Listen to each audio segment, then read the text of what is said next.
And we're live. Welcome to this week's edition of the Professional Practice Builder Society.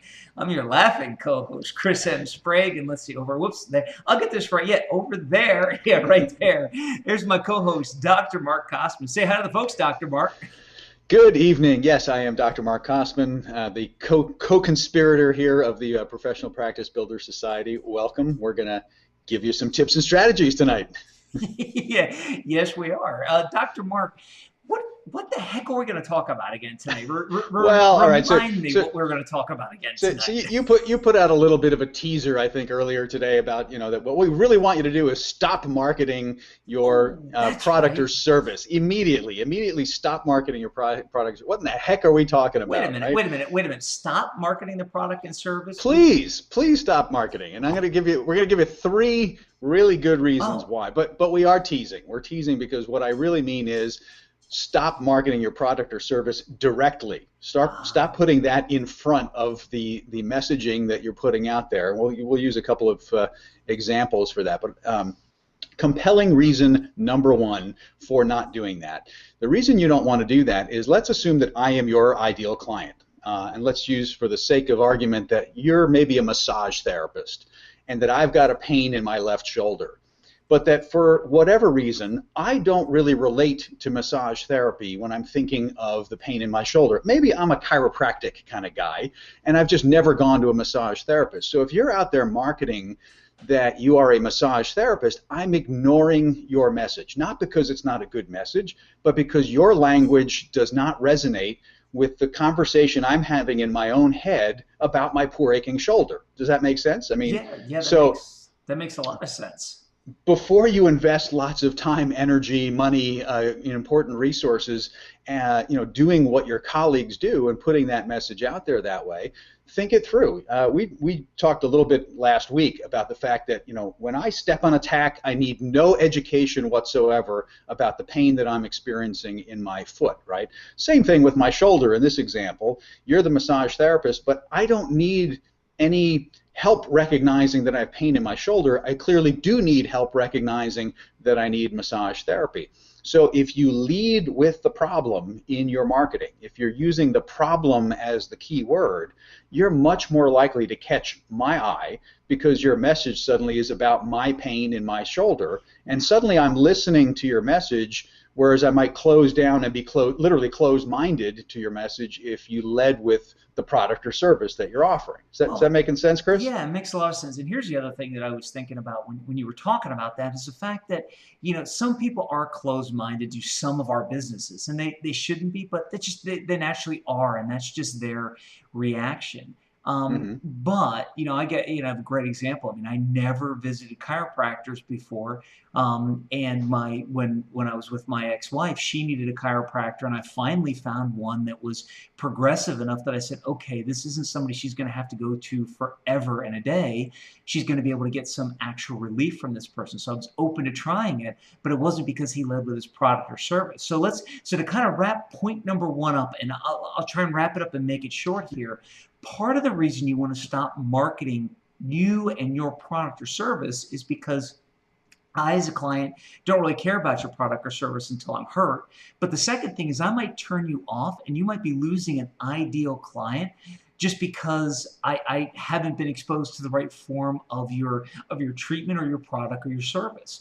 But if I'm in pain and I think you can help me, then all of a sudden I'm your ideal client. Because let's face it, we want to solve our ideal client's pain, and we want to, as providers, we want to figure out what their pain is and solve that pain and get more people exposed to our product or service, right? Right, exactly. Because if you had led with pain in the shoulder and then told me a little bit about your extensive experience helping people with pain in their shoulder, and then, oh yeah, and by the way, I use massage therapy techniques to achieve that outcome, suddenly I'm like, oh, I never really thought about massage therapy. But you've already got me to buy into your expertise at that point. I'm already bonding to you because you've taught me a little bit about what you do and how you've helped people just like me. So that's point number one. Point number one is don't lead with your product or service because it might not be the language that your ideal client happens to be speaking, and they may never have had an experience with that product or service, so they might see that as something that they just don't relate to, right? Exactly, exactly. So we've got two more points that we've got to get to. So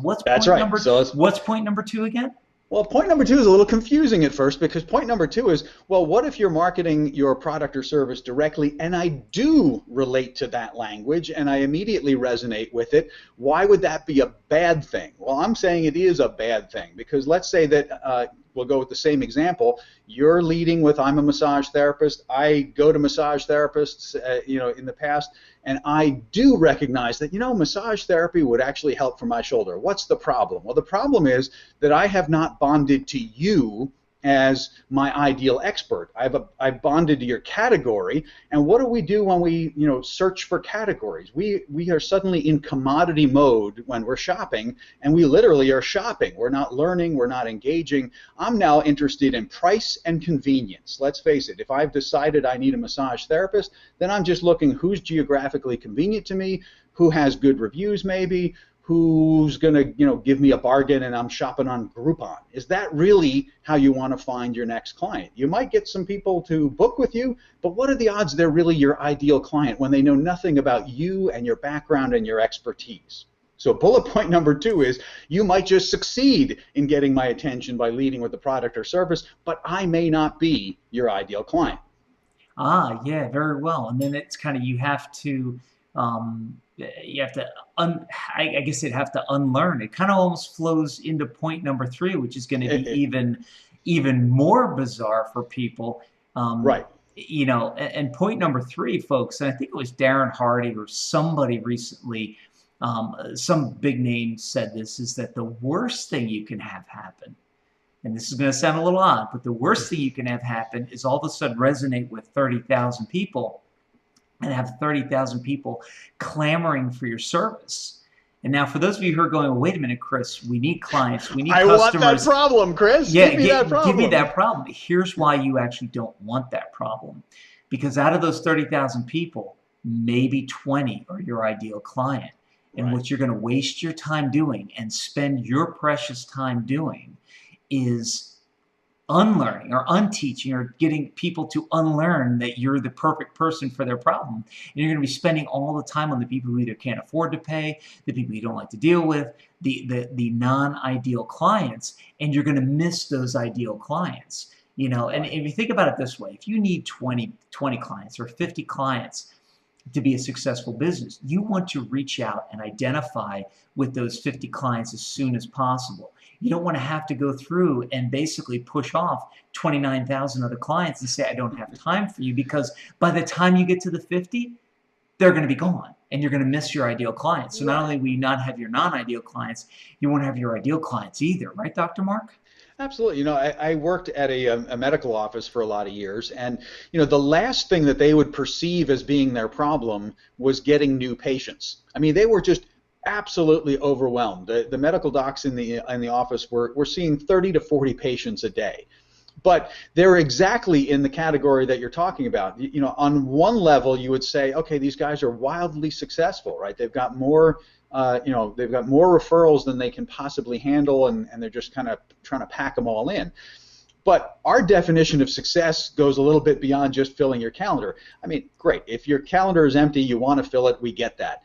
But if you're going to fill it in a way that's going to burn you out and just fry you because you're really not working with the people that you're passionate about working with, and you have no way with that kind of volume, it's like someone just opened a fire hose when you were just trying to get a sip of a drink.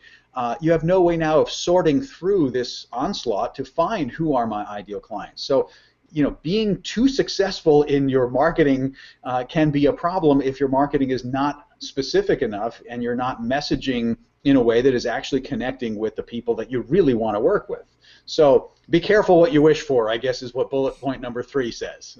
Yeah, exactly. And like I said, I know that sounds so foreign to people, and we've all been there. I mean, Dr. Mark, you've been there, I've been there. We've all been building, and we've all been struggling at some point to build our practice, and we all sat there and wished for a boatload of clients to come along. What I didn't realize, and I know a lot of people I work with didn't realize, is that sometimes the blessing turns into a curse, and you're drained at the end of the day, and your pocketbook isn't as full as you thought it would be, because you're not only, I mean, let's face it, you're anticipating that if you have a full book, that everything's going to be great. Your spiritual cup's going to be filled, your emotional cup's going to be filled, that everything is going to be filled. And the problem is that if you're filling it with your non-ideal clients, you're spending more time with each of those clients. So you're not able to take as many clients. And then you're spending more money on those clients, maybe giving them things that to keep them happy because you want to keep them as a client. And then all of a sudden, your ideal client comes along, but you made a commitment to this other client, and you've been out there, and now you're committed to a non-ideal client, and you can't take on your ideal client.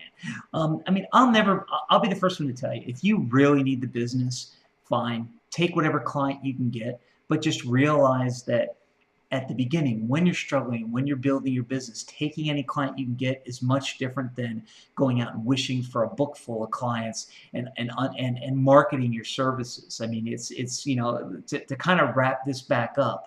The key that we want to really focus on tonight is, market to your clients' pain points, not, to stop marketing your services. And really, isn't that what we're getting to, Dr. Mark? Exactly, because, yes, I want you to have, an open floodgate of referrals coming your way, but if you're marketing very specifically to the problems that you actually solve, the ones you enjoy solving, the ones you are skilled at solving, the ones that make you feel empowered and valued and make people say, wow, thank you for your service, right?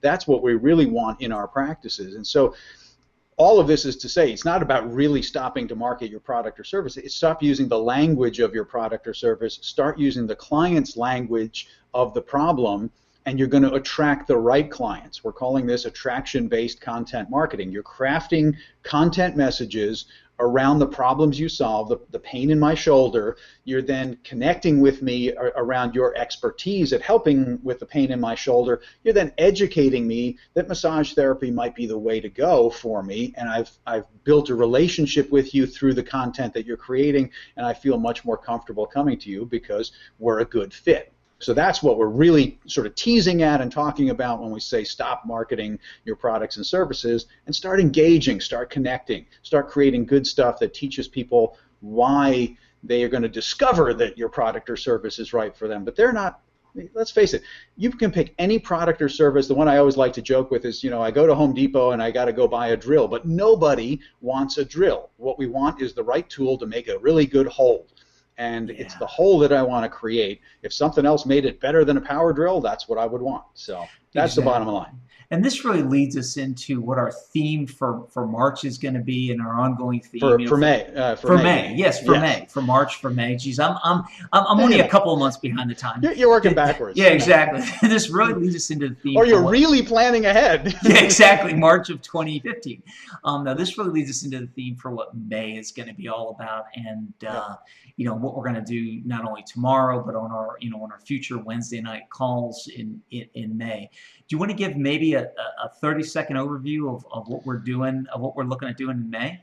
Right. Our theme for the month of May is attract your ideal client, and the subheading of that is the problem is the solution. I had a Zen meditation teacher who once said, the obstacle is the path, and I'll let you mull that one over. But it's very much what we're talking about right now. So we're going to go a lot deeper into being problem focused in how you build that level of engagement with your ideal client, and how you can craft really great marketing content and marketing messages around that. So that's going to be our theme for the month, and we're going to teach you the IDAP system, and I'm going to tease you with that. But you got to tune in tomorrow at 10:30 for our live hangout on air to learn what the IDAP system is.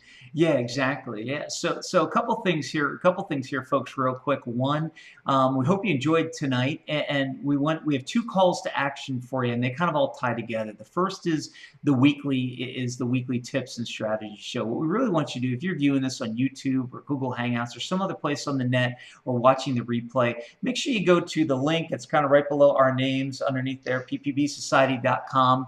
Yeah, down there, it'll hit the home page, and you'll be able to sign up to get reminders of these every Wednesday. So it'll kind of be a tickler file, because let's face it, we're all busy and we all kind of forget every now and then. The second thing is, at the top of that page, you're going to see a link to our monthly public hangout, which we do, i.e., once a month, the first Thursday of every month. And we give you a little brief overview of what it's like to be a part of the society, give you a little behind the scenes, and give you a little bit of teaching. It comes at 10:30 a.m. Eastern Time, the first Thursday of every month. So we'd like you to join us tomorrow to get a little bit of a taste. And yes, we're going to give you a way to come join us on the inside, because we really hope that everybody listening to us tonight got something out of this. And we know you'll benefit from joining the Professional Practice Builder Society. And until next time. What he said. Now, what he said.